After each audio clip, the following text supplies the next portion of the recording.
Okay, you guys, come with me to do a full brow lamination, wax, tint, and brow mapping with this cute client of mine. Okay, the first thing I like to do is go through and gently exfoliate the brows with any type of oil-free cleanser before I put any type of solution on their brows. I am then going to go in with my step 1 of my brow lamination solution, which is going to relax the brow hairs. I'm just going to work that solution in with a lip gloss applicator and then apply some cling film over top of the brows to keep the brow hairs from moving and to help process the solution. Once the lifting solution has sat for a minute or two, I like to use what I call a Christmas tree, like a little brow brush, and I'm gonna go and test how much the brow hairs have relaxed, because this is gonna really help with not over processing the brows and to see how well the brow hairs are actually starting to relax. That is why I do this little movement with the brow hairs, because I'm just trying to see how quickly the hairs are processing and how relaxed the brow hairs are getting.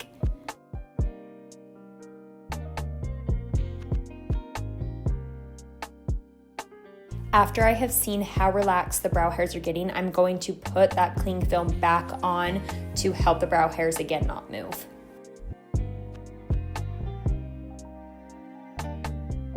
I am then going in a third time with my step 1, and I'm going to work the solution through the brows yet again, but now I'm doing it with a lip gloss applicator once more, just so I can really work it into the hairs and again see how well the hairs are relaxing and really dictate how much longer they have to process.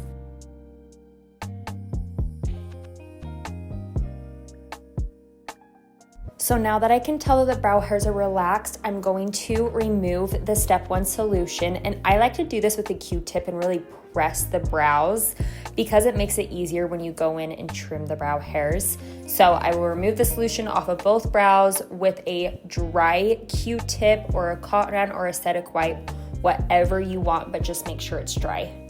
After I have removed all of that step 1 solution, I'm going to go in through the brows and trim the brow hairs. I really like to leave more brow hair than I think I should, just because with a lamination, I feel like it looks better. The whole goal of a lamination is for the brows to look thicker and fuller. So I do like to leave the brow hairs a little bit longer, and I really do not remove a ton of brow hair unless they have a really excessive amount of hair.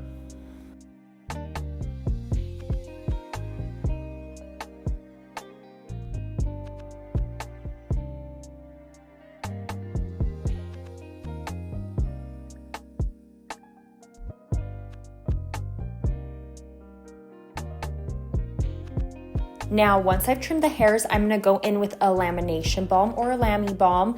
It almost acts as a glue, except it's not as sticky and it's easier to work with. But I like to put this in the brows after my lifting lotion because it really helps create your perfect brow. You can shape them exactly how you want, and then they will be fully prepped to put the actual setting or perming solution on the brows.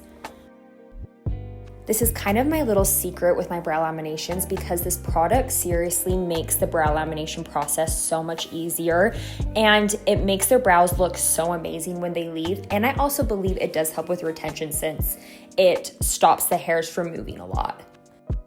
I like to apply the lamination balm with a lip gloss applicator, then I go through it with my little Christmas tree and comb the hairs to exactly how I want them.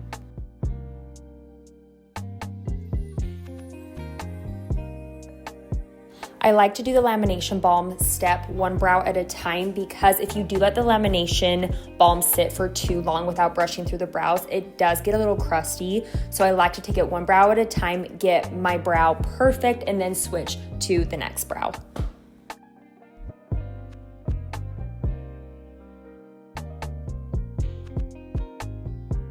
I am then going to apply my step number 2, which is my setting solution, which is basically setting the brows and getting them fully laminated. I also like to use a lip gloss applicator for this step because I can really work it through the brow hairs and make sure it is getting on every single brow hair.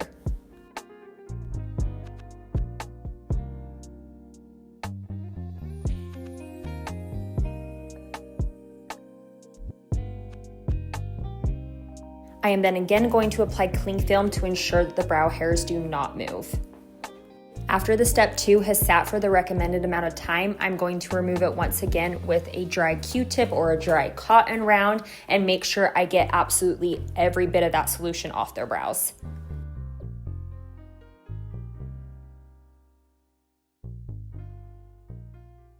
Once I get all of that setting solution off, I'm going to go in and fully map my client's brows.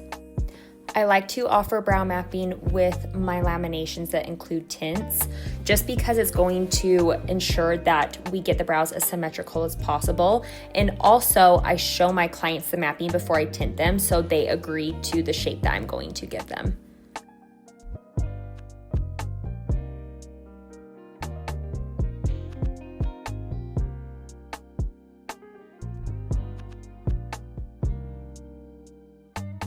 So with this client, I'm going to be using a brow stain instead of a tint. So that is what I'm doing right here. I'm getting ready to mix my brow stain.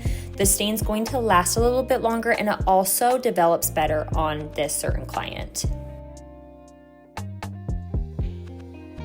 Whenever I am tinting or staining the brows, I like to start at the tail and work my way to the front because it's just going to create a natural, pretty ombre effect.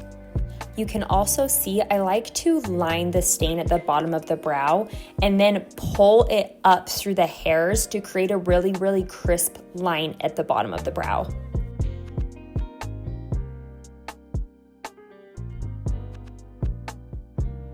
Now I apologize that this step is blurry, but I'm taking a long microfiber swab and bending it.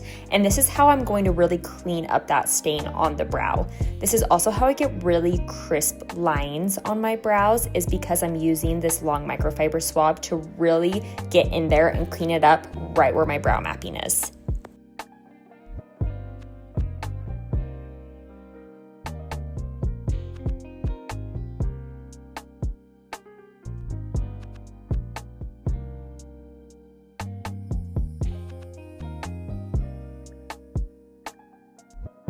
I like to fully finish staining and cleaning up one brow before I move to the other, just so it starts developing and it's developing exactly how I want it to.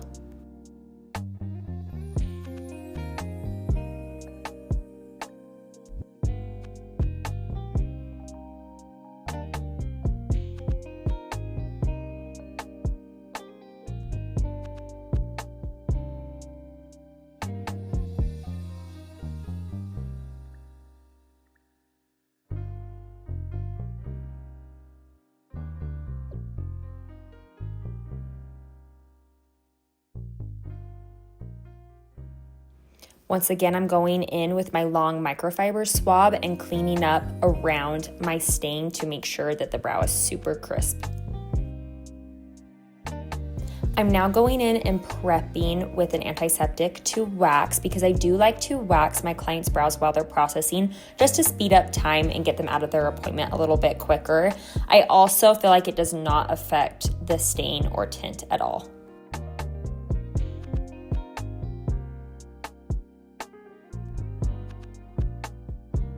When I wax, I like to get the wax really, really close to the brow, and I press very, very lightly because I do not want to push any of that wax on the actual brow itself. I like to do the same exact thing with the wax strip. My wax strip never covers the brow. It doesn't really touch the brow. I line it up right where my wax is. I gently apply a little bit of pressure, and then I rip super quick, and it really helps get my brows crisp and clean. You can see here, I pull the skin taut even when I'm laying the strip, just to make sure I get right up close to the brow. I'm getting all of the hairs I possibly can, but not touching the brow or the work I've already done at all.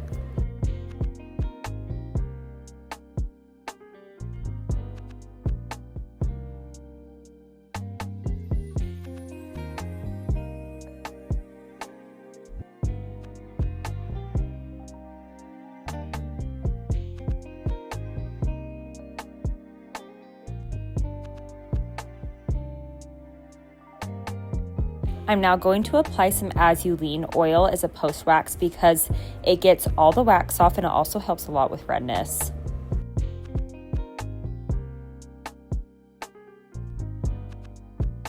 So with the specific stain, you actually have to reapply this stain solution onto the brow to remove it because it kind of just loosens up that stain that has been sitting there, and it is just a step with this certain type of product. So here I am reapplying this stain and getting ready to wipe it all off.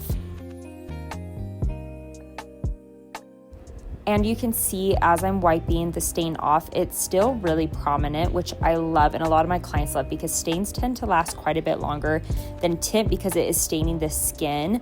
So if a client has a hard time holding tint or they really just like the bold look, this is such a great product.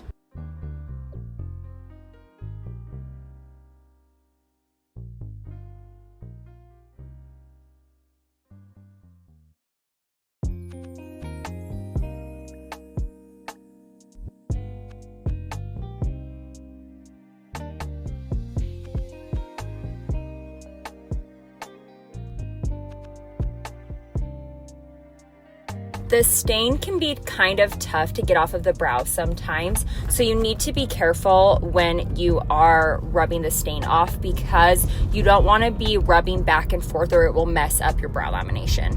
I'm now going in and outlining my brow with some white brow paste. This is such a great way to conceal the brow after you're done and really make it look sharp and crisp. The white brow paste goes on pretty bold, so I kind of smudge it out after and rub it down towards the eyelid, and it just makes it look a lot better.